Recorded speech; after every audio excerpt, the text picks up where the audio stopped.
I'm Adrian, the cruise and travel guy, and although the Love Boat references might be getting a little long in the tooth, I couldn't help but feel incredibly excited at the prospect of cruising on board a princess ship from the port of Los Angeles, the port that was heavily featured in the TV series The Love Boat from more than a few decades ago. I sailed on board Discovery Princess in mid-November, just shy of 59 years since Princess Cruises took to the sea for the first time on December 3rd, 1965. Just like my cruise, that very first voyage sailed south from Los Angeles to a series of ports along Mexico's spectacular coastline known as the Mexican Riviera. In this video, you'll come along with me for the journey from the port of LA. I'll tell you what you can expect and why a cruise like this should be on your list of itineraries to sail. If you love the Love Boat, then hit the like button for that, and if you just love cruising, then hit the like button for that too, and feel free to leave an emoji in the comments to let me know what your favorite thing about cruising is for the sake of engagement.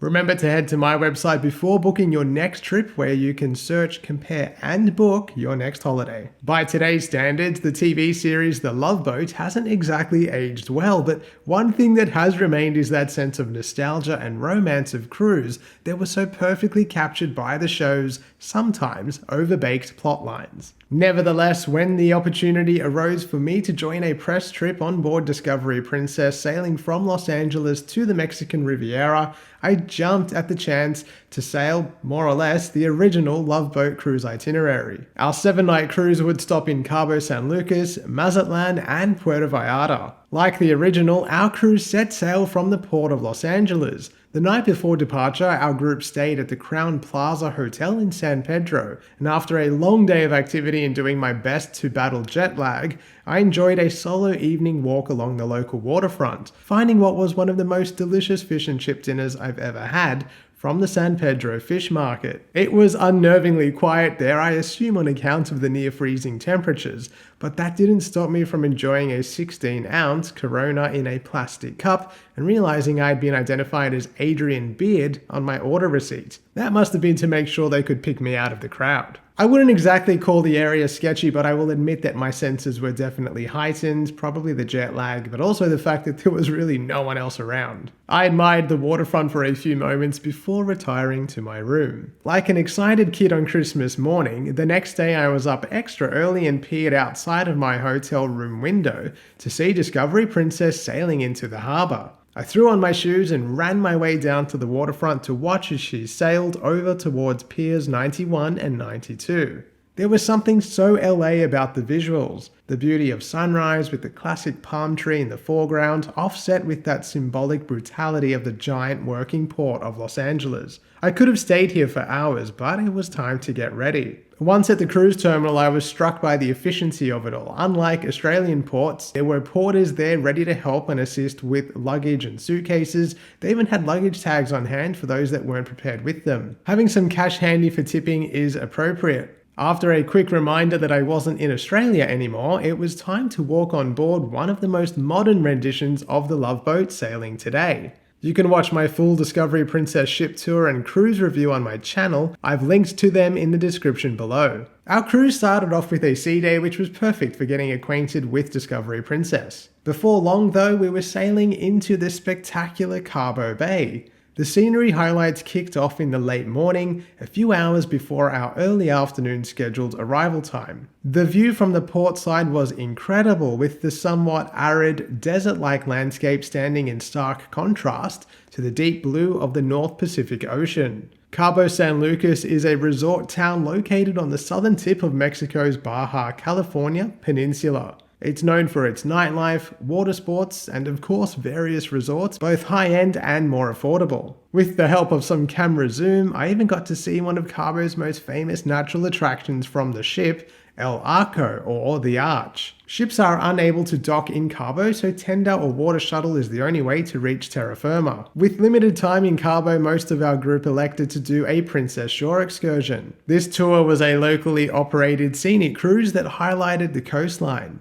The water shuttle ride from the ship to shore was no longer than 15 minutes, and once there we walked as a group the short way to the marina where we boarded our tour boat. The boat itself was very spacious and included an open bar, some light snacks, and some very entertaining emceeing from the main tour guide. Music was blaring for most of the 2-hour trip, and it was definitely fun. If you're after serenity though, and maybe a more informative tour, this probably isn't the one for you. I felt though like it was in keeping with the light, casual resort atmosphere of Cabo. There were plenty of opportunities to snap photos or record videos, and the boat was not crowded considering its size. There was plenty of space to move around across both the upper and lower level. There were well-kept bathroom facilities on board as well, which definitely helped with the open bar. We got to enjoy spectacular sights, including up-close moments with El Arco, as well as Lovers Beach and Divorce Beach. You gotta love those names. The day was just perfection, and the weather could not have been better. Closer to the end of our tour, our leader spotted some whales, which was not expected this early in the migration season. The pumping music was soon swapped for whale calls, as everyone kept their eyes peeled for the majestic creatures. I managed to capture some footage of the elusive humpback whales, and it was definitely an unexpected treat. After freshening up on board, we returned to Cabo using the ship's tenders once again for dinner. We walked over to Solomon's Landing, a restaurant specializing in international cuisine, and enjoyed guacamole made tableside, as well as delicious tacos and a Mexican beer. We even paid for dinner using the Princess Medallion. Shoreside Pay is a feature of the medallion, and it works in partnership with several suppliers, restaurants, and shops on land. It means you don't have to carry cash or a credit card, is much more secure, and any charges are connected back to your elected credit card on board. Just before 8 p.m, we boarded the last tender back to the ship, with a noisy send-off from the local sea lion colony, which quite humorously took over the marina. The barking of our marine friends was interrupted for the shortest fireworks display I've ever witnessed. At a stretch, it lasted 10 seconds. The next day, Discovery Princess slowly cruised into our second port of call, Mazatlan.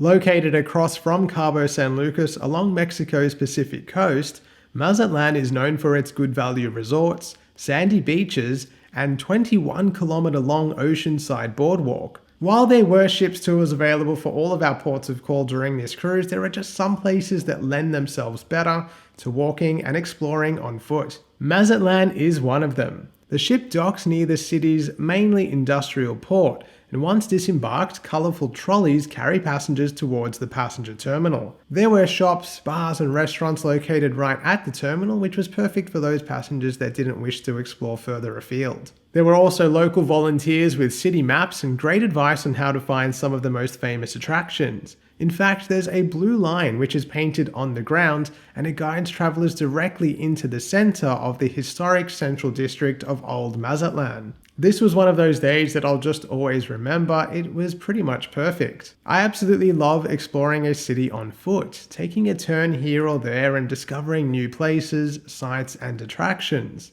The Roman Catholic Cathedral Basilica of the Immaculate Conception was a beautiful starting point for exploring the city. It's free to enter, but of course services are held within the church, so being respectful of that is very important. Even the surrounding streets were picturesque. Cobblestone roadways and paths mean sturdy footwear is definitely recommended, but be prepared to just enjoy the local architecture and beauty of town plazas, laneways, and colourful streets such as Angel Flores, where restored 19th century houses stand shoulder to shoulder along the narrow roadway. It's a lovely spot to stop in and explore. Towards the coastline, you'll find the famous ocean-front boardwalk known as the Malecon. There are beaches, restaurants, bars, and street vendors. It's the perfect place for some people watching, a little shopping, and a spot of lunch or a drink. Open-air taxis are plentiful, and make sure you negotiate a fare before hopping in. Expect to pay anywhere from a few US dollars up to about 15 depending on the duration of your journey, and make sure you have cash,